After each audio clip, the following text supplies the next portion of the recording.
Sunday morning அன்றைக்கி மார்னிங்கே சாமிக்கு விளக்கெல்லாம் ஏற்றி திருப்தியாக சாமியெல்லாம் கும்பிட்டு முடிச்சாச்சு. அண்ட் சண்டே ஸ்பெஷல் பிரேக்ஃபாஸ்ட்டாக அம்மா கல் தோசை வித் சிக்கன் கறி பண்ணியிருந்தாங்க. ஸோ பிரேக்ஃபாஸ்ட்லாம் திருப்தியாக சாப்பிட்டு முடிச்சதுக்கப்புறம் எனக்கு கொஞ்சம் அயர்ன் பண்ணுற ஒர்க் இருந்துச்சு. யூசுவலாகவே அயர்ன் பாக்ஸ் வச்சு அயர்ன் பண்ணுறேன் அப்படின்னா அங்கங்கே வீரத்தழும்புகள் வந்துடும்.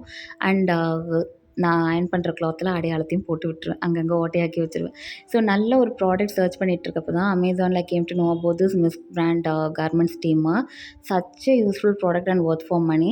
இதில் வந்து ஒரு 300 ml கெப்பாசிட்டி உள்ள மினி டேங்க் வந்து கொடுத்துருக்காங்க. And it has a wide head with 7 outlets. And it also has a green light which indicates the power on and heating of process. And it also has a push and on button. And இது கூடயே ஒரு bristle brush அட்டாச்மெண்ட்டுமே வந்து கொடுத்துருக்காங்க. And set of hand gloves கொடுத்துருக்காங்க. So that அந்த ஸ்டீமை நம்ம ஹேண்ட்ஸை வந்து அஃபெக்ட் பண்ணாமல் இருக்கும் அப்படின்றதுக்காக. யூசுவலாகவே நம்ம அயர்ன் பாக்ஸ் வச்சு அயர்ன் பண்ணுறோன்னா கிளாத்தில் இருக்கக்கூடிய ரிங்கிள்ஸை நம்ம கை வச்சு நீவி விட்டு தானே அயர்ன் பண்ணுவோம். பட் இந்த ஸ்டீமர் அப்படி கிடையாது. அதில் இருக்க பிரிசில்ஸே கிளாத்தில் இருக்கக்கூடிய ரிங்கிள்ஸ் ரிமூவ் பண்ணி ஆட்டோமேட்டிக்காக அழகாக ஸ்டீம் பண்ணி அயர்ன் பண்ணி கொடுத்துருது.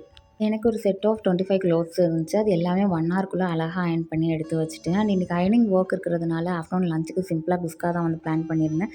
அண்ட் நம்ம சேனல் நிறைய குஸ்கா ரெசிபிஸ் இருக்கிறதுனால நான் ரெசிபி ஷூட் பண்ணல. பொதுவாக சொல்லுவாங்கல்ல, பணம் பத்தும் செய்யும்னு. அந்த காலத்தில் அனுபவிச்சு தான் சொன்னாங்களோ என்னவோ. ஆனால் அதுதான் உண்மை. ஒருத்தரோட உண்மையான குணம் தெரிஞ்சுக்கணுன்னா பணத்தை வச்சே தெரிஞ்சுக்கலாங்க. நம்மக்கிட்ட அதிகமாக பணம் இருக்கிறப்போ நம்ம கூட இருக்கிற சொந்த பந்தங்கள் நம்மக்கிட்ட பணம் இல்லாத நேரத்தில் அவங்களோட உண்மையான குணத்தை காட்டுவாங்க. அதேமாதிரி நம்ம யார்கிட்டயாச்சும் பணம் வாங்கியிருந்தாலும் சரி, இல்லை யாருக்காச்சும் பணம் கொடுத்துருந்தாலும் அப்போ தான் அந்த ஹியூமனோட ஒரிஜினாலிட்டி வந்து பாப் அவுட் ஆகும்.